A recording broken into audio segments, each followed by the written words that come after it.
Hello à tous, je vous retrouve aujourd'hui pour 3 petites news. Alors 2 petites news cinéma et une news vidéo. Alors la première news cinéma a été annoncée il y a quelques semaines, enfin pratiquement 3 semaines.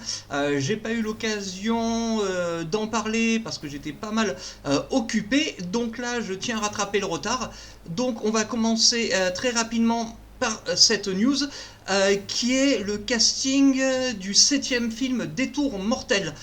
Voilà, qui est... alors, c'est un reboot de la franchise, c'est pas annoncé en tant que tel, je sais pas pour l'instant s'il va y avoir un sous-titre à ce métrage pour le différencier des 6 précédents. Parce que, alors voilà, très important à noter, c'est que le 6e film de la franchise a eu des gros problèmes de droit. C'est-à-dire que dans une scène du film, ils avaient fait un mur avec des photos de victimes soupçonnées d'avoir été assassinées, et en fait toutes les photos présentes de ces personnes sur le mur avaient été prises sans autorisation. C'est-à-dire que les gens étaient dans le film alors qu'ils ne le savaient pas. Donc du coup il y a eu un procès sur cette histoire. Les producteurs, je sais pas, enfin je pense pas que le réalisateur soit en cause, mais les producteurs de la saga ont été complètement voilà, déclarés coupables, en fait je sais pas le terme dans ce cas-là, mais utilisation non autorisée d'images de la personne. Donc ce qui s'est passé, c'est que le film a été retiré de sites de vidéos, de la vente en DVD Blu-ray. Donc ce 6e film est trouvable que dans certains coffrets, certains sites d'occasion, mais on ne peut plus le trouver dans sa version officielle, ce qui fait que ce 7e film va se démarquer donc des précédents, surtout aussi à cause de cette histoire. Ça leur permet de repartir sur des bonnes bases. Alors bon, par contre, ne pas s'attendre à un scénario original. Voilà, ce sera totalement un détour mortel. Alors, dans celui-là en particulier, ça va suivre des randonneurs qui vont se retrouver confrontés à une communauté qui vit dans des montagnes, donc aux États-Unis, parce que la franchise se passe aux États-Unis, qui n'ont vu personne depuis la guerre civile. Voilà, un scénario tout à fait basique, ce qui va donner suite bien sûr à des meurtres et à des scènes bien gore. Alors dans ce nouveau film qui va être, il va être réalisé par Mike P. Nelson qui a réalisé The Domestics, donc je ne sais pas, enfin je n'ai jamais vu ce film, donc je ne pourrai rien dire sur ce réalisateur. L'actrice principale qui va, voilà, qu'on va retrouver dans toutes les situations, et quand on dit actrice principale, donc on se doute que ce sera entre guillemets une survivante ou qu'elle sera là jusqu'à la fin. Et donc c'est Charlotte Vega qui a été vue dans The Lodgers. Alors pour la suite du casting, on va retrouver Matthew Modine qui a été vu dans Stranger Things et 47 Meters Down, Damian Maffei qu'on a vu dans The Strangers The Prey at Night et la série Haunt, Bill Sage qui a été vu dans la série Up and Leonard, Emma Dumont vu dans The Gifted, Valerie Jane Parker dans Greenleaf, Shainee Morrow dans la série Haunt également, et David Hutchinson dans American Horror Story. Ce ne seront pas les seuls personnages au casting, il y aura toute une série de second rôles qui seront là pour se faire oxyre. Qui dit nouveau film dit aussi nouveau méchant. Alors, il a été annoncé, alors dans ses premiers Bad Guys, il y aura Deer Skull, Ram Skull, Wild Boar Skull et Wolf Skull. Donc, rien qu'à leur nom, on se doute que ce seront des meurtriers qui porteront des masques à l'effigie d'animaux sauvages. Rien à dire de plus sur le métrage. Pour l'instant, il n'y a pas de date de sortie. Je sais pas, voilà. Pense plutôt pour fin 2020-2021. Ce sera Alan B. McElroy qui sera au scénario, qui a été le scénariste du premier film, voilà, du premier film qui a lancé la franchise.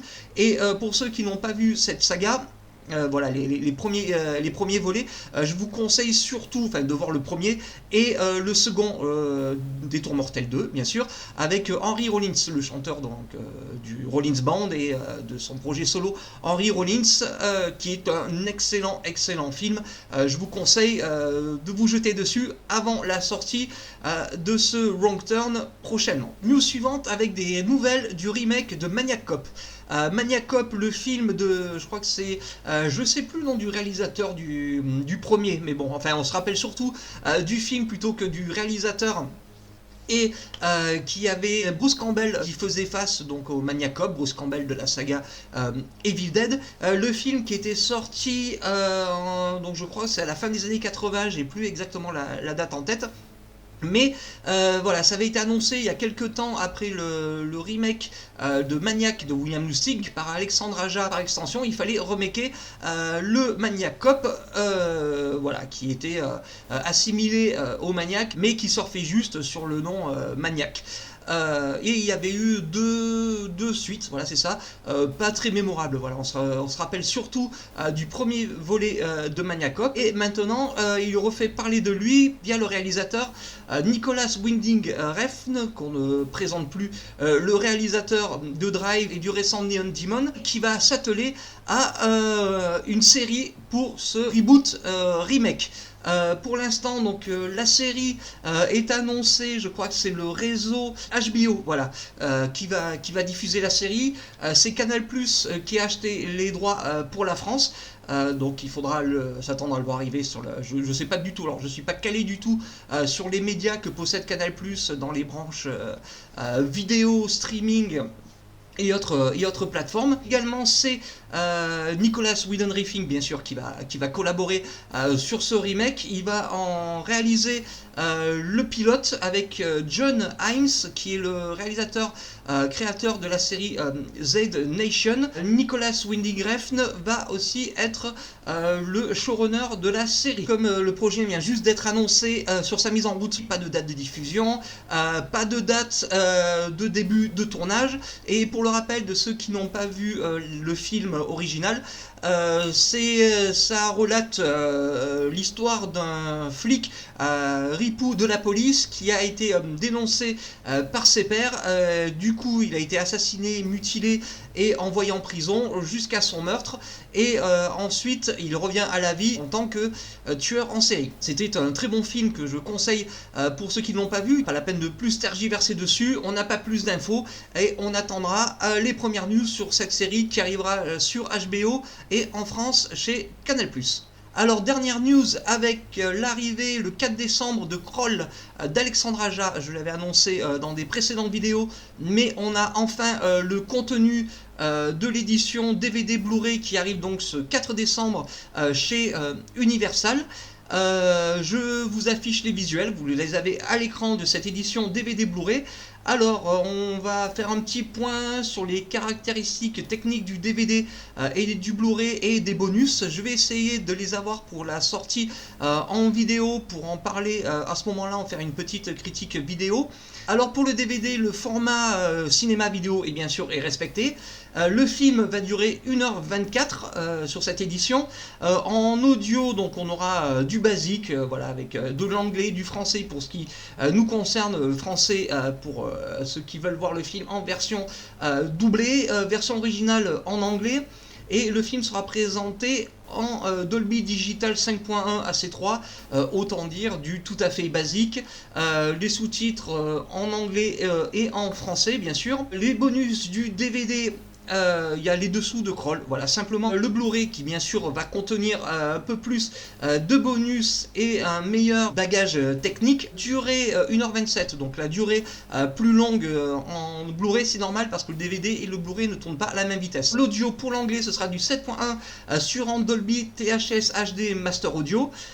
Pour le français, du 5.1 Dolby Digital AC3, c'est toujours un peu la déconvenue généralement pour les fans de doublage français, mais c'est un peu malheureusement le lot de toutes ces éditions. En bonus, donc comme il y a un peu plus de bonus que sur la version DVD, il y aura une intro alternative de la séquence d'ouverture. Je ne sais pas si elle va être insérée, il sera possible de la voir en seamless branching, je ne sais plus si c'est le terme, je ne sais plus si on utilise d'ailleurs encore ce terme, mais cette scène sera disponible sur les bonus, donc pour l'instant je ne sais pas quelles sont les différences entre la scène d'ouverture originale et la scène alternative. Il y aura une introduction aussi apparemment, donc il y aura une explication sûrement d'Alexandre Aja de pourquoi cette version alternative ou pourquoi elle a été retirée, des scènes coupées et des scènes en version longue, les dessous de Crawl, voilà, qu'on retrouve sur l'édition DVD.